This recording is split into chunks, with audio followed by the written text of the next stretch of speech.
So as I mentioned, I'm Giles Goddard. I'm the chair of Faith for the Climate. Faith for the Climate was set up back in, as I say, 2014 as a way of enabling faith groups from across the different traditions to work together on climate.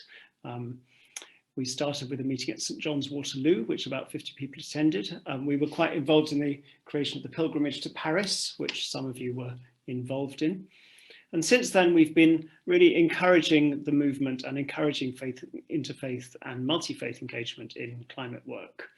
It's been successful, really. It's been good. And one of the outcomes of that has been that we have become the conveners of what was until today known as the COP Faiths Task Group. But it's today we're announcing that it's being renamed as the Make COP Count Group.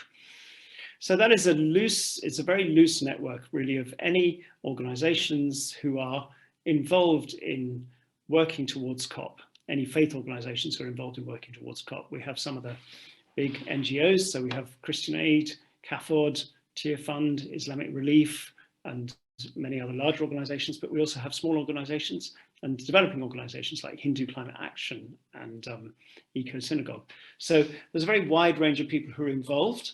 And we also link closely with Scotland. So we have very strong links with the people who are doing similar work in Glasgow, preparing for COP. And we work very much alongside them in all that we're doing. So over the past year or so, really, because we've been meeting for over a year, over the past year, we've kind of agreed that there were three main areas of work, which are advocacy, hospitality, and transformation. And Livy is here to talk about advocacy, so I'm going to hand over to her in a minute about that and about because we're very keen to make sure that that climate work is connected to justice. You know, as members of faith traditions, we're mostly very conscious of the importance to have a just transition and to support those who are most marginalized and experiencing the biggest difficulties around climate change. So our advocacy group works on that and has come up with some advocacy asks, which you'll hear more about later.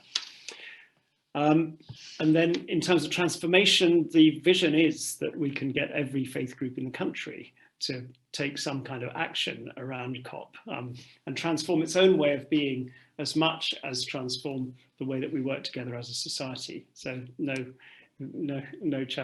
quite major ambitions there, which would be lovely for us to achieve.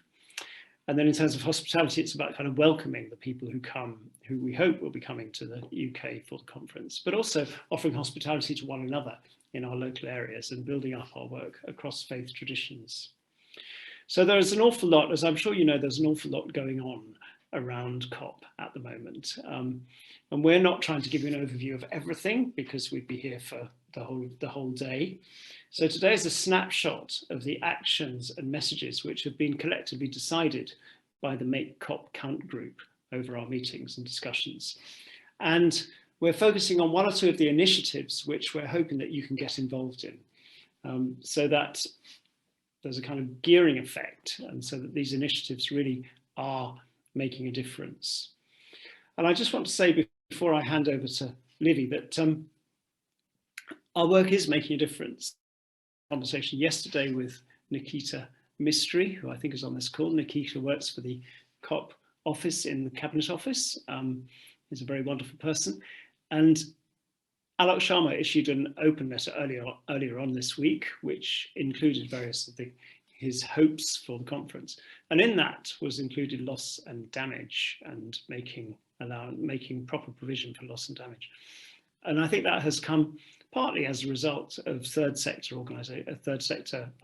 lobbying to make sure that that gets included. So I think the grassroots work that we're doing makes a difference at the very senior levels. And so it's very important that we continue to work together and continue to work effectively, but also that we continue to nourish one another. So Faith for the Climate and Make COP Count are meant as a resource to support you in your work, wherever you are.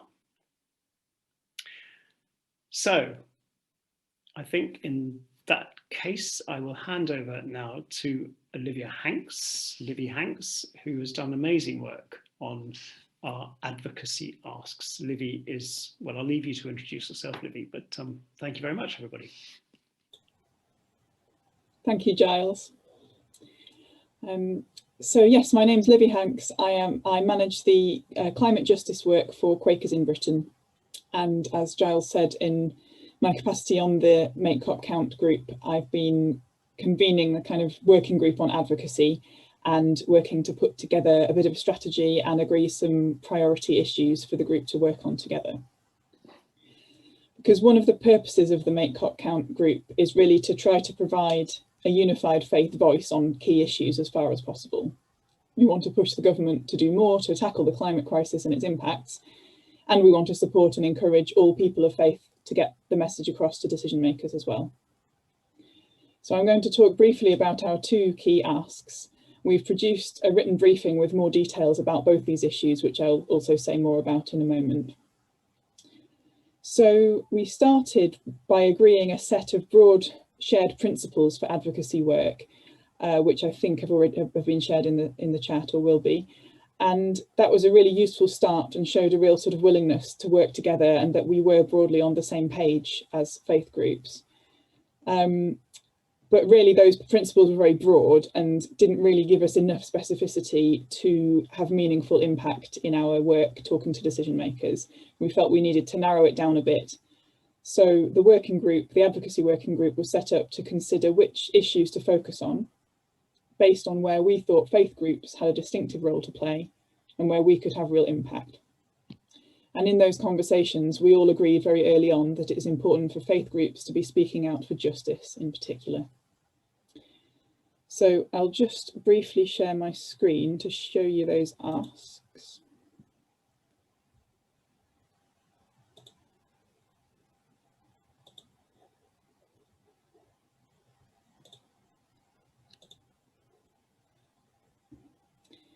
So our asks focus on finance and global justice. And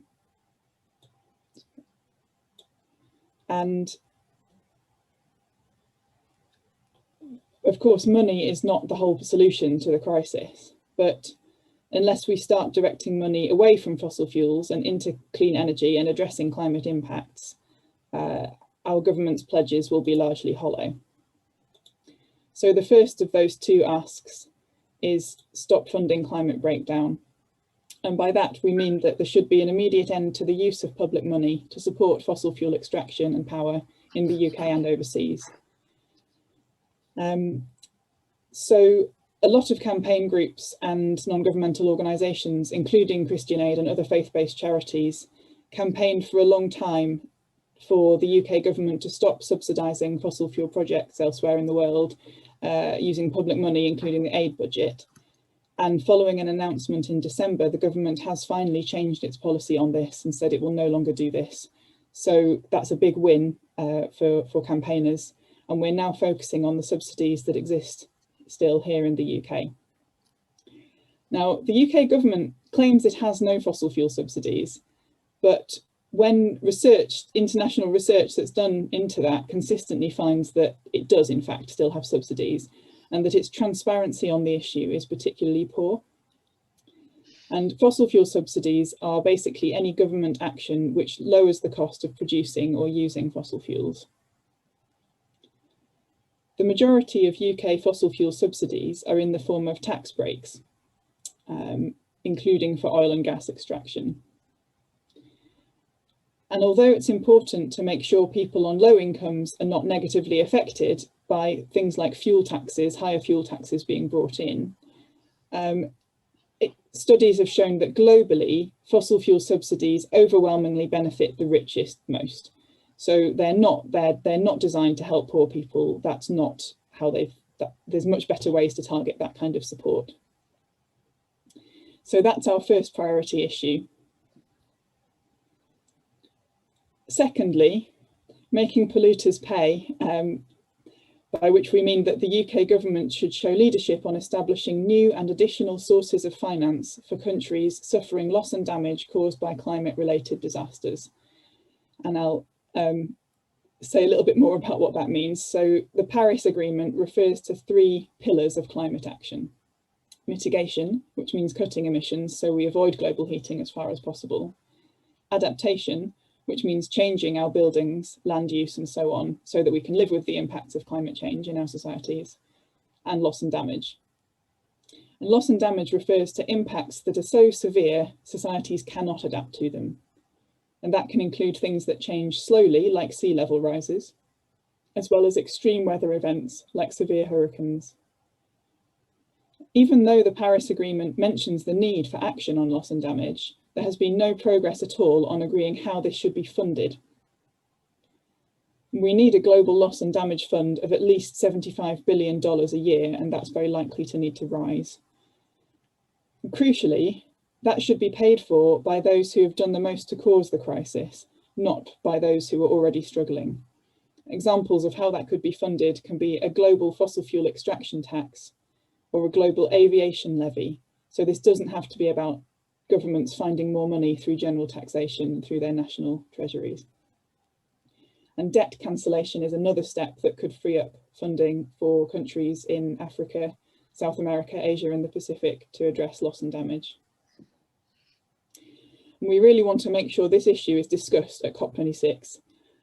It's been the case until very recently, so it's not on the formal agenda for COP26, and up until very recently, the UK government has been extremely reluctant even to talk about it. So it's very promising to see some small signs that that is beginning to change, and that is a promising sign that, you know, civil society pressure does bear fruit.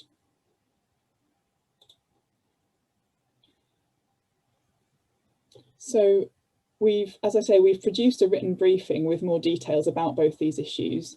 It's nearly ready, it's just being finalised, and we really hope that you will make use of it and share it. The best way to make sure you receive it when it's ready is to sign up to Faith for the Climate's newsletter, which there'll either already be a link in the chat, or I'm sure you're about to receive one. Olivia, can I interrupt you just a minute? I think you're showing us presenter view. So people can't see the slide very clearly. Sorry, why am I doing that? We've got the full-size slide behind us. Yeah. Let me just pause for a moment and sort this out. I'm very sorry about that. That's okay.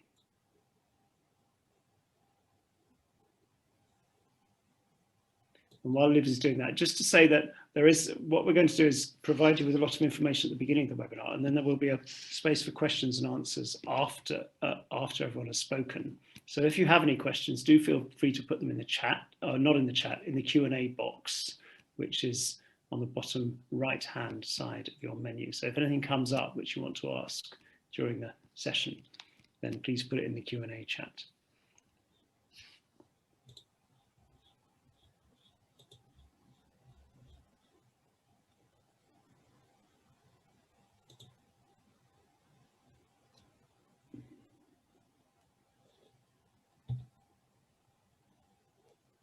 Perhaps just go on to the next one, because we can see. Yeah, sorry, I don't know why this isn't working. I think I'm trying to be too fancy and using two screens. Okay. Let's try again. So our briefing provides more information, so please do share that when it's ready. And at the end of the briefing, we have a list of actions that you can take, which include the following list. So when you talk about climate, talk about money, because our money is powerful and it should be funding climate justice, not climate breakdown. Secondly, we invite you to watch or listen to the resources that we link to in the briefing and discuss these with your faith community. So you might like to start a discussion group or perhaps host an event.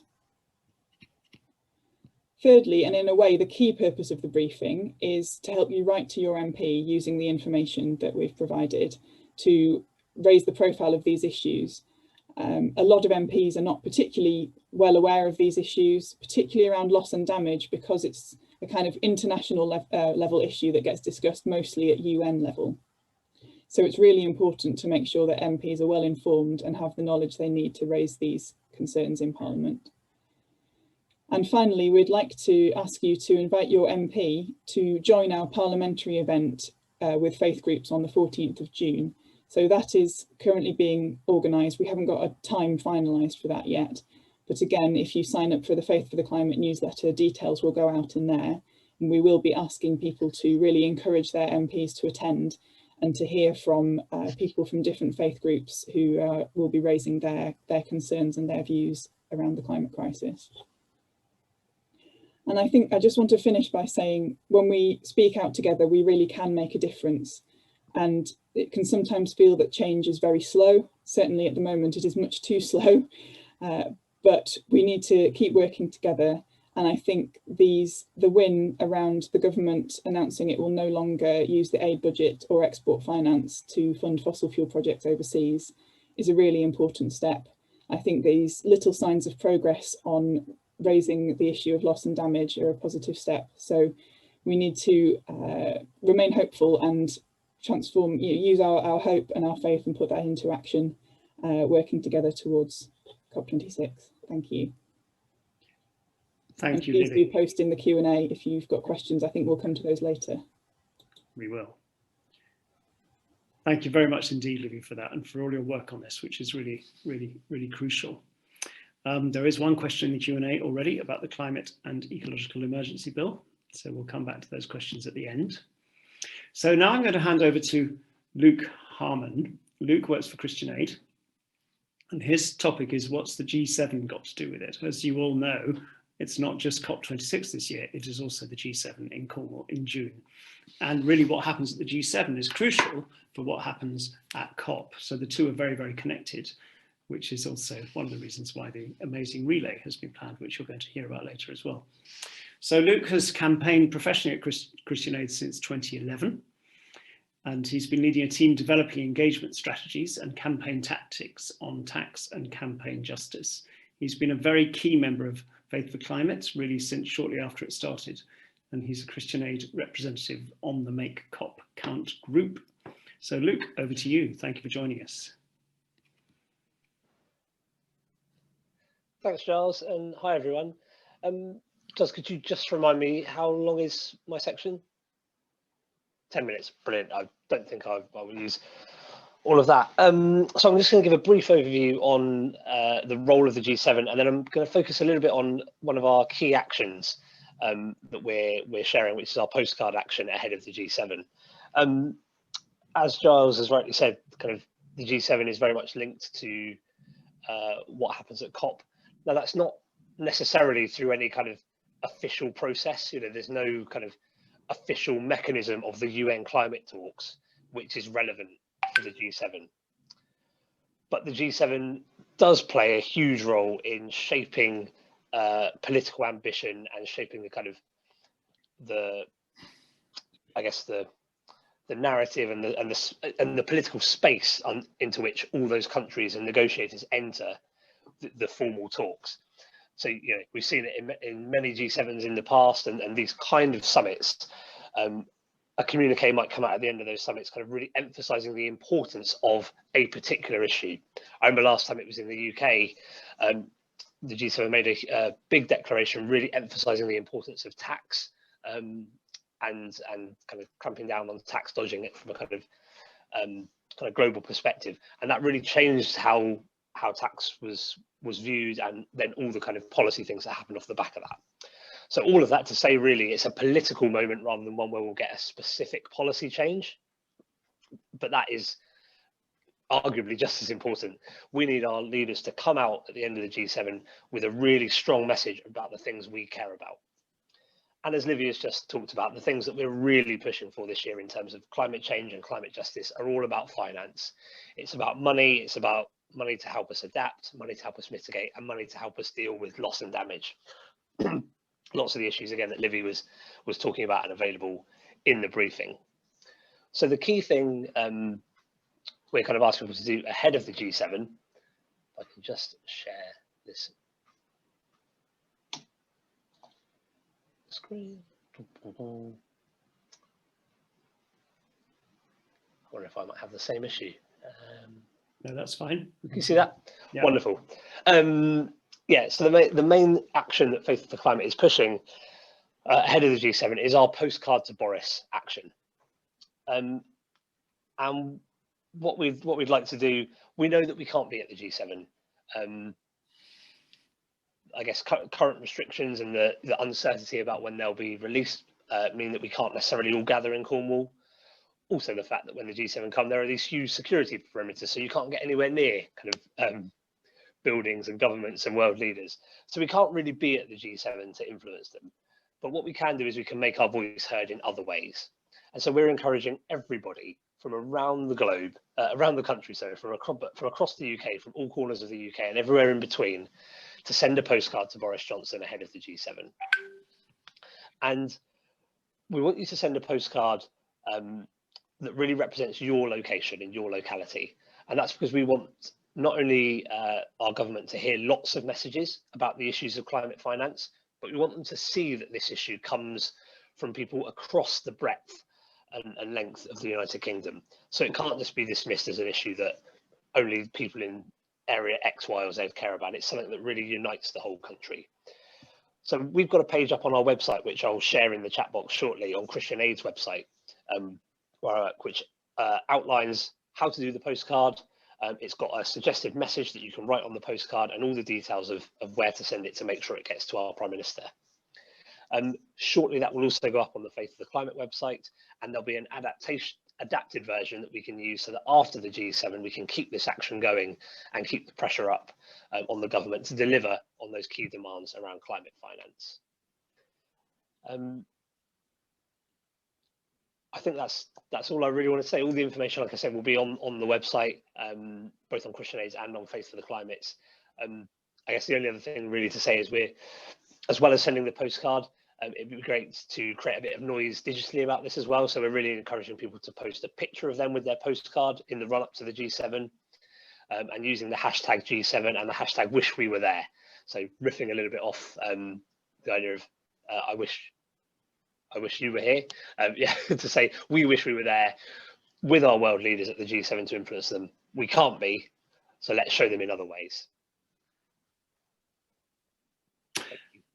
Thank you, Luke, very much indeed for that. And thank you for joining us today. It's really good to have this action, which is something, as you say, that anybody can do. And hopefully, again, faith groups around the country will pick it up and encourage people to go ahead with sending postcards to Boris.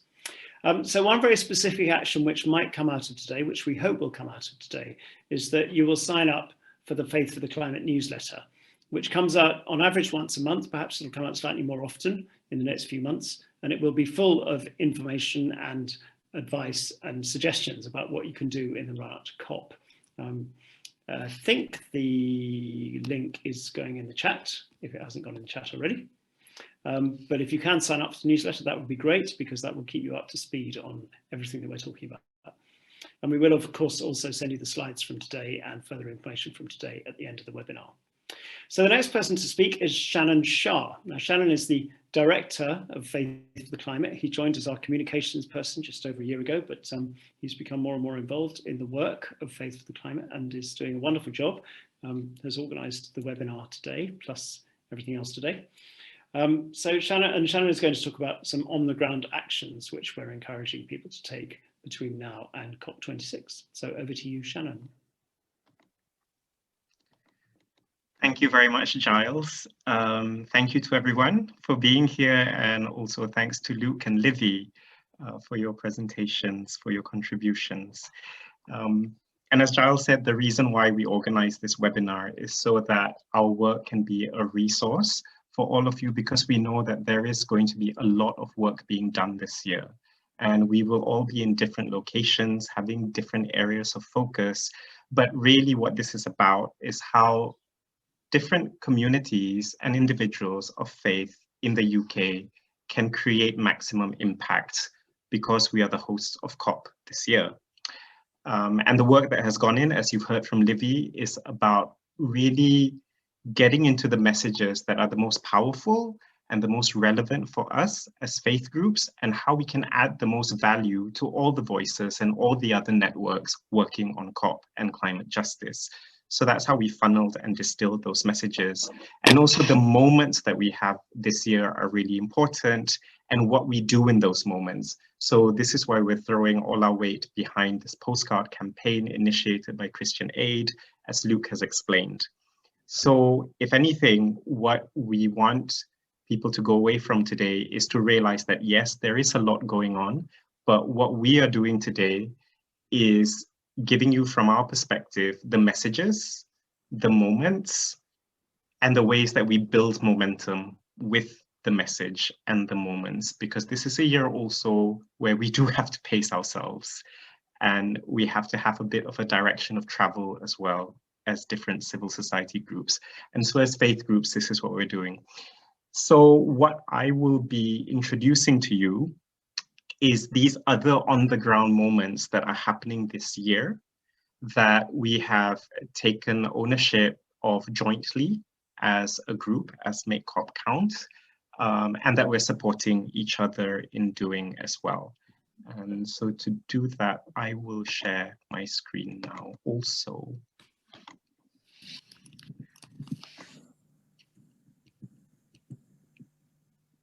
So this is not in order of importance. You can think of it in order of timing. So between the G7 and COP, there'll be a series of things that have to happen and ways that we can all get involved wherever we are and at whatever scale that we can manage. So the first of these will be Climate Sunday. And this is basically organized by the different churches in Britain and Ireland.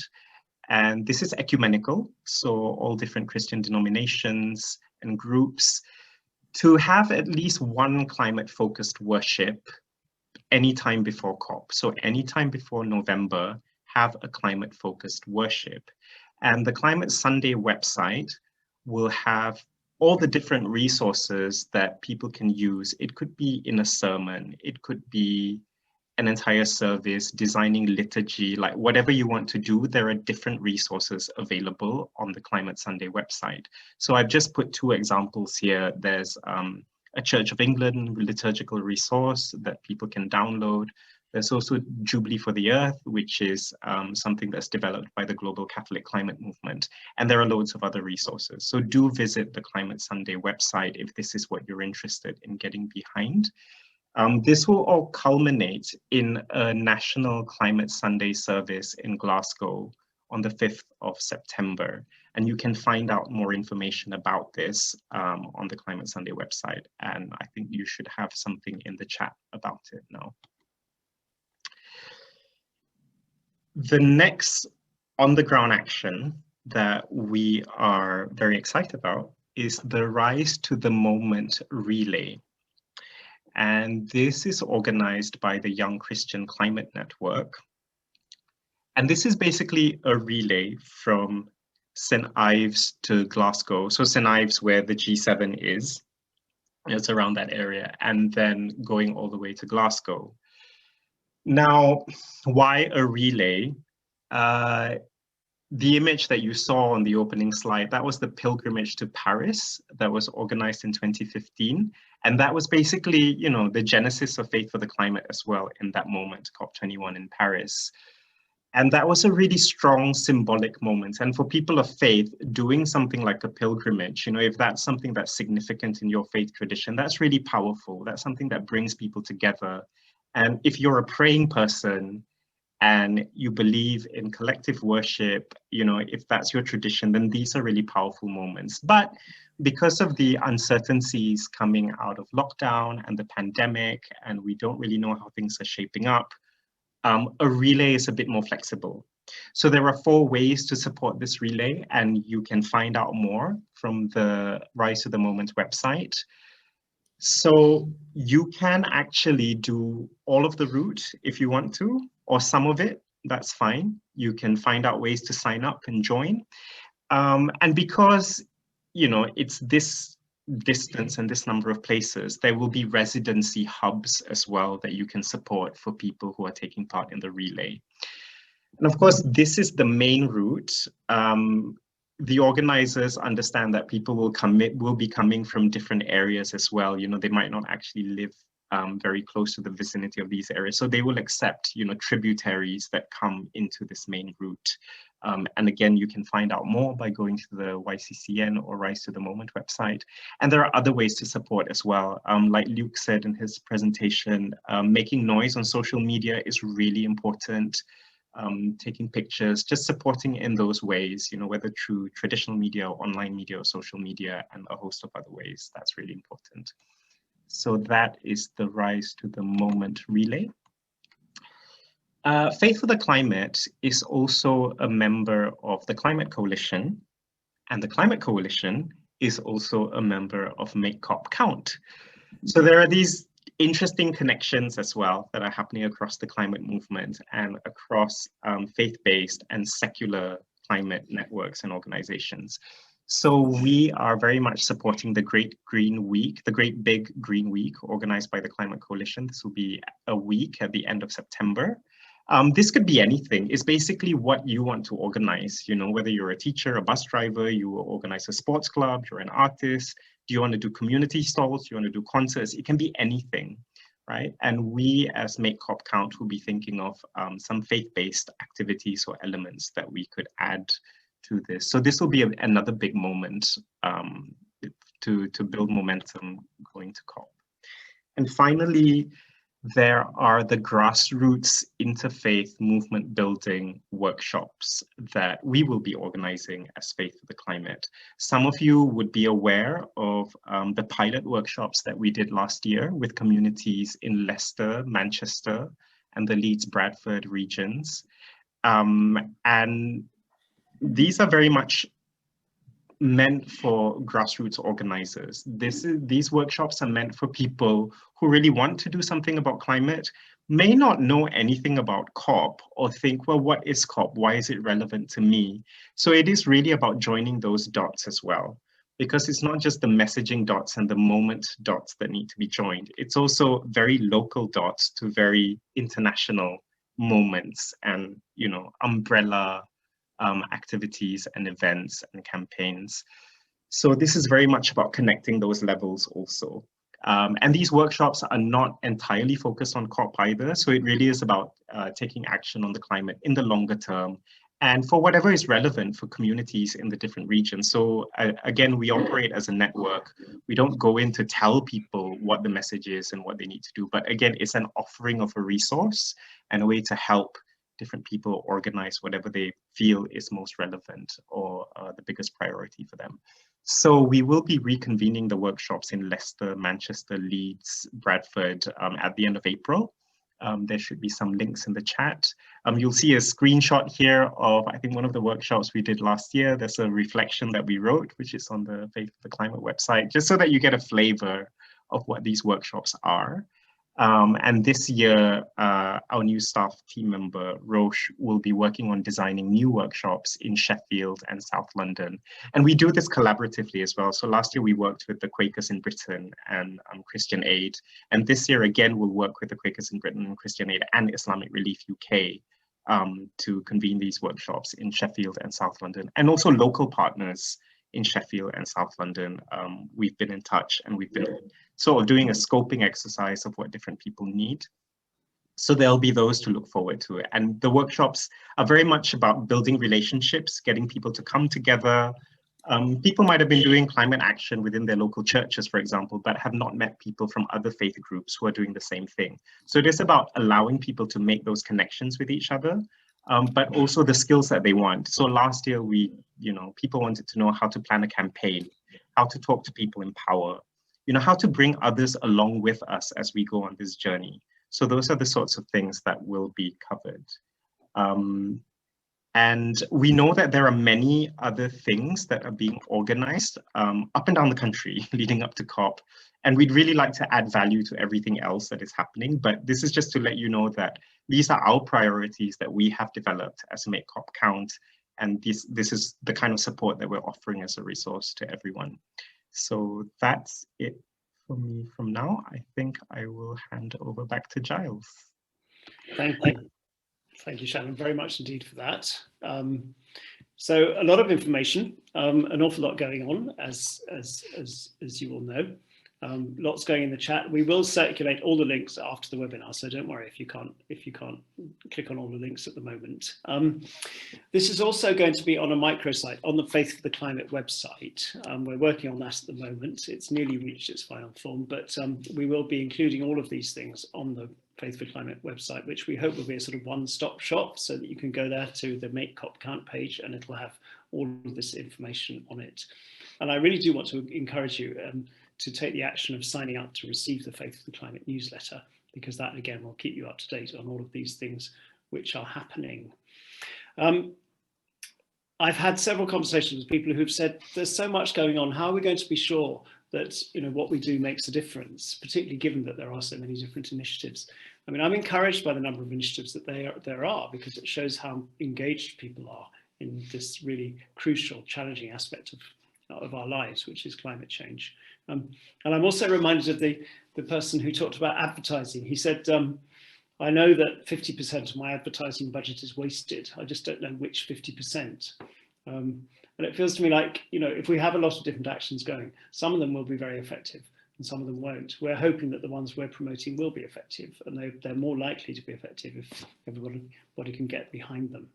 So that is part of the reason for having this webinar, as well as for supporting you and enabling you in your work. So we've got some questions now. We've got about 15 minutes for questions, slightly less.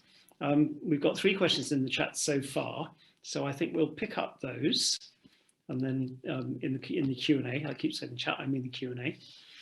The first question is from John Nightingale. Could you say something about the value of the climate and ecological emergency bill?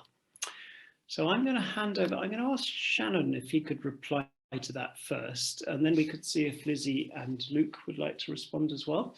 And then we'll go on to the next question. Shannon. Thanks, Giles. I think with that sort of bill, again, from a Faith for the Climate perspective, we work very much as a network, and so we rely on feedback from different members of the network. And I think with the climate and ecological emergency bill, I think everyone agrees that it has good ambition and good content and good moral framing, but just in terms of strategically where we want to put our energies in, we haven't decided on that as one of our priorities. There are other bills happening as well. So there's something that I think Lord John Bird is trying to get off the ground called the Future Generations Bill, which sort of ties together the different elements. So it's not just about climate and ecological justice, it's about the crisis of poverty, for example, education, health and well-being, and so on. And that's also really persuasive. And we, you know, I think as a network, you can't argue with that, but it's about where we put our energies in as well. So maybe if Luke or Libby wanted to add to that, maybe, because I'm answering just from a network perspective. Libby, do you want to go? Do you want to respond? Yeah, I mean, obviously, yeah, I can't speak for the kind of the group as a whole either. I think personally, I think it's a useful campaigning tool that people are kind of rallying around. I think the sort of central principle of enshrining carbon budgets in law that are in line with 1.5 is a really important one. I know that there are some organisations that have reservations about the latest draft, that some loopholes might have been introduced, whether intentionally or not. I think Biofuel Watch are concerned about the use of negative emissions technologies being not being sort of strictly regulated enough in the bill, but I don't know the details of that. It's just something that I've come across. I would guess that Christian Climate Action may well be doing work on this, as I know that they've come out of XR, who've been heavily involved with the bill. So I don't know whether they might be a focal point for kind of at least Christian action on that. And there's an interfaith group within XR as well, isn't there? So I don't know if there's anyone here who wants to comment on that in the chat, but I would guess that might be, in terms of faith action on the climate and ecological emergency bill specifically, that possibly might be where you would find that. Thank you. Luke, does Christian Aid have a... Nothing really to add. I would only just echo really what Livy said, and I guess Shannon's broader point. You know, all these bills being pushed and things being driven are all valuable. They're all adding to the pressure and the noise. Yeah, I've heard similar kind of reservations from around the kind of Biofuel Watch loophole things, but you know, I don't think that means that people shouldn't, you know, completely withdraw their support. And I was just saying, if anyone is on the call from Christian Climate Action who might want to say more, really encourage them to pop something in the chat. I think Ruth's Jarman's done that already, actually. Just seen. Thanks, Ruth. Great. Brilliant. Okay, so we'll move on then to Charles's question. Well, Charles's is an offer of collaboration, really. So Charles, I think lots of us have made applications for places in the green zone, and there's also been a big overall request for a chaplaincy in the blue zone as well, which was put together by led by Stop Climate Chaos Scotland. And involving the support of lots of different organisations. So there may be some kind of faith-based space within the blue zone, but I think the answer is yes. We would all be interested in collaborating what's happening in the green zone and supporting one another in our different, once we know who's got what spaces and what possibilities, then we'll need to kind of get together and put them all on the table and work out how we can work together on that one. But I don't know, again, whether Shanon, Livy, Luke, you'd like to respond to that question?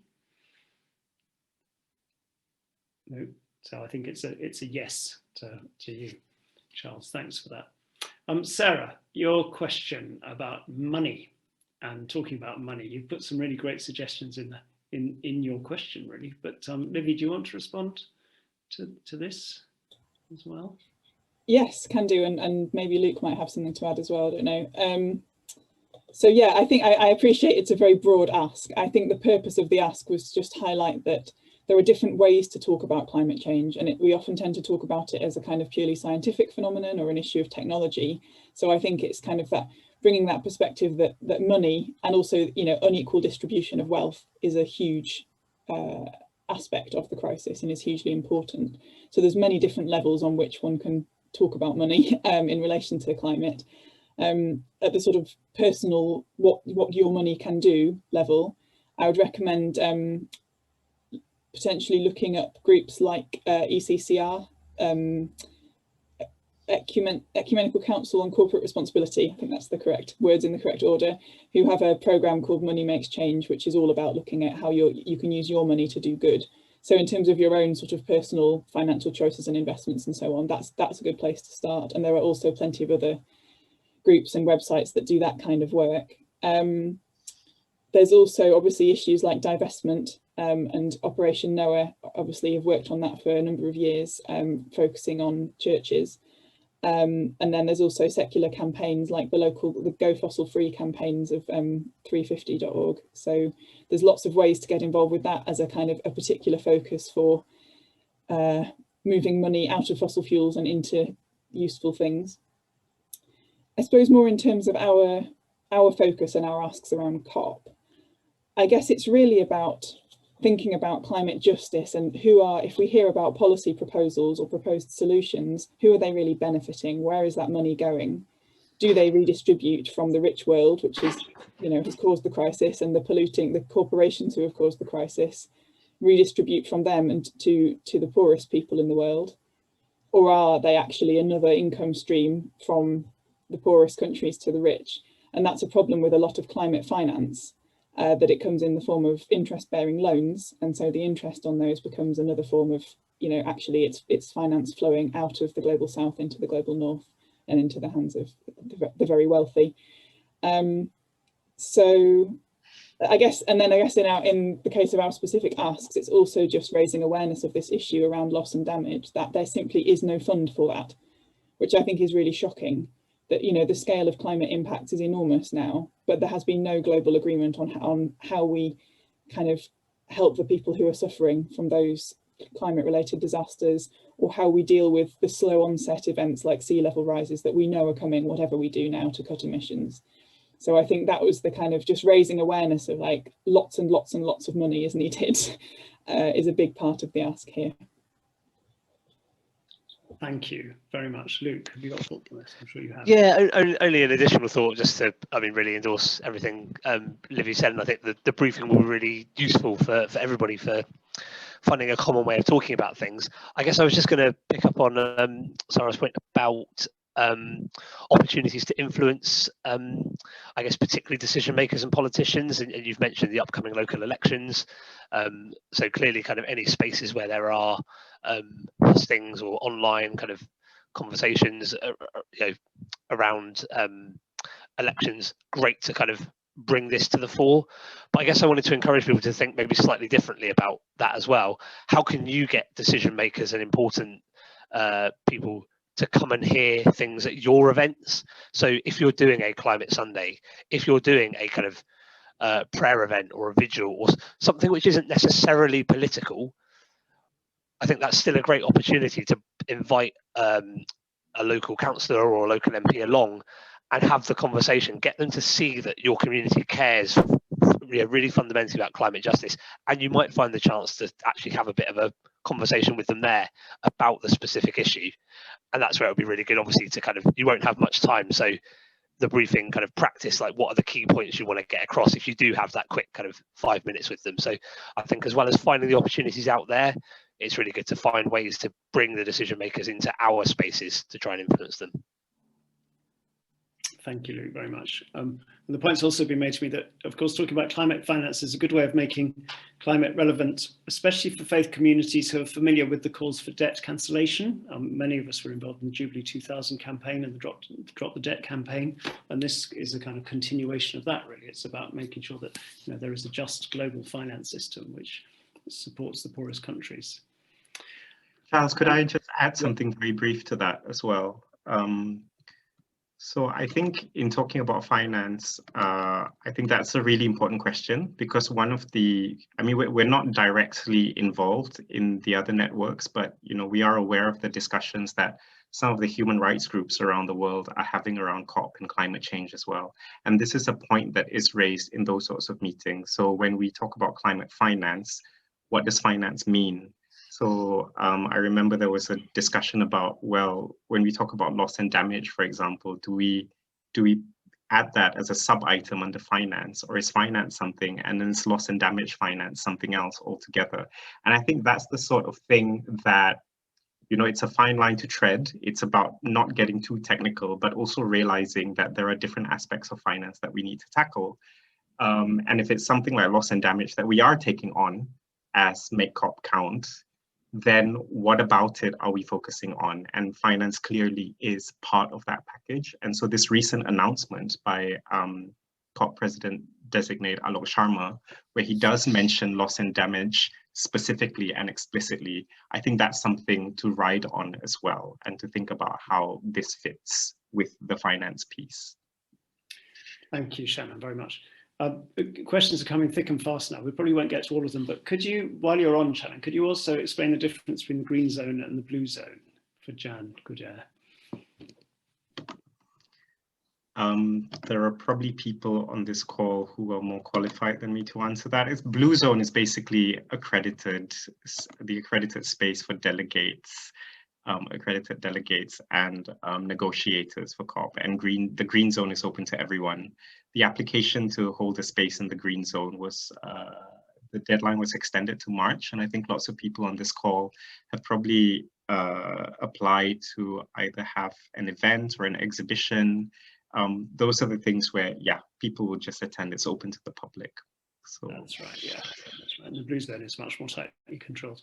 And I'm told, I think the people in Scotland are also organising a faith space, which is off campus, maybe in a church nearby. So there will be somewhere else where faith groups can meet and gather and have events and things. Assuming that it happens, and Catherine, you have put a question about whether it may be delayed again, or maybe it'll be part online and part in person. I mean, again, we had a conversation with Nikita Mystery yesterday, and certainly the COP office is working on the basis that it is going to be a full in-person COP. I think, unless anybody has any more information about that, I think at the moment the rumour mills are working fast. But Livy, you look as though you're about to speak, and so does Luke. Yeah, could I comment on that? So there have been some international organisations that have called for COP to be postponed if it cannot be held safely in person and with full civil society participation. Yeah. Because essentially there's already some UNFCCC negotiations, so the things that have to take place before a COP can happen, some of those negotiations are already being moved online. And a lot of people are worried about the prospect of an online COP, or one where participation is severely restricted, because of the implications for transparency and civil society participation, and also because there's already an extremely unequal power balance between kind of rich and poor countries, which poor countries, developing countries, tend to rely on that civil society presence and the voice of protesters at COP to reinforce some of the things they're calling for, and without that they're put at even more of a disadvantage. The COP26 coalition actually has produced a briefing note on this, setting out some of the reasons, because of course at first sight it's counterintuitive to think that the climate movement would ever call for COP to be postponed, and obviously it's not an ideal outcome. But it's a really helpful note about why a virtual COP would be so problematic. I've had a look, I can't see it up on their website yet, but maybe that's something we could also circulate when that's published. Great, thank you. And Luke, you were going to say something, I think. Yeah, I guess I was only going to, maybe answer quite directly that the Make COP Count group don't have a kind of agreed view on this. It's something that kind of floats around and we discuss, but I wouldn't say we have a position on it. At Christian Aid, where I work, we're certainly looking to our partners in the global south, and I think that's even if we haven't got a position yet, I think it's a really important principle to be listening to those on the front line of the climate crisis and hearing what they think is the best outcome in terms of whether we should have a virtual COP, a full COP, no COP, etc. And we'll certainly be, as an organisation, developing our position on that based on what our partners who are on the front line of the crisis are saying. Great, thank you very much indeed. We're pretty much out of time, I'm afraid, so we're not going to be able to answer all the questions, but I think my comment on whether COP happens online or in person is that regardless of whether it happens online or in person, it's important that we take the actions in the run up to it, because we certainly need to continue to influence our government, not least because it's got the presidency this year, and also support others around the world who are also trying to influence their governments, because the change is urgent and this is a focus. So I'm hoping that even though there's some uncertainty about the outcome of those conversations, that we can all get behind these actions and raise awareness. Okay, we've nearly reached the end of our time. So just to reiterate, if you can subscribe to the Faith with Climate's free monthly e-news, you will also be invited to our network meetings. And we had one this morning, which was very good, supporting one another. We will also keep you up to date with the work of the Make COP Count group. There's been a very lively conversation in the chat, and I hope you've been following that. But for example, Alison Francis is encouraging people to get involved in local authority climate policy. Lambeth, where I am, is about to have a climate assembly, which I'm looking forward to being supportive of. Is there any final observations which any of the panelists would like to make before we finish? Shannon, Livy, Luke, we're going to have a moment of silence after that, but any final thoughts? I think for me, it's just to let people know that there will be more things coming up. So these are all campaigns that are going to happen. These are actions that are happening, but just bear in mind they're at different stages of readiness. So just check back regularly, hence us telling you to subscribe to the e-news, because this is when you'll see, when they're ready, when they come out of the oven, when they're cooked. So just, yeah, and it's basically, we're on a journey together. This is our journey to COP. So that's all I'd like to say. Thank you.